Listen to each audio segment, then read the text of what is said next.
feel the weight of her absence in every moment, from the small things, like not being able to hear her laugh, to the significant milestones where she should have been by my side.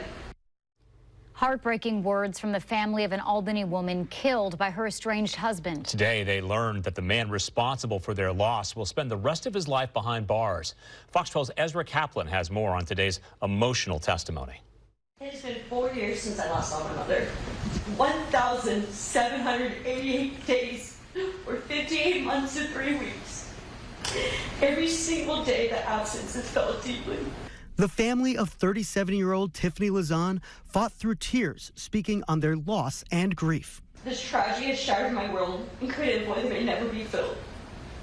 Each day since her death has been a struggle. Lazan was killed by her estranged husband, Craig Lazan, back in 2020. She went missing as she was trying to move out of their home in Lynn County. Her body was never recovered, but police found blood and tissue matching her DNA on a battery-operated saw Craig had borrowed from a friend. He was charged with her murder shortly after that. Her life was tragically cut short in a senseless act of violence. Her husband, the very person meant to protect her, was responsible for her death. Is a wound that runs deep. It's a betrayal that I struggle to comprehend.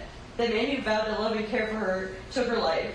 Her family remembered her strength, resilience, and unwavering spirit in the face of adversity. The love and care she freely gave could not shield her own harm.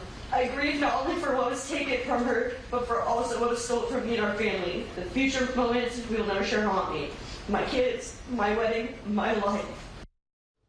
And that was our Ezra Kaplan reporting. Craig Lazan was sentenced to life in prison with a minimum of 25 years served.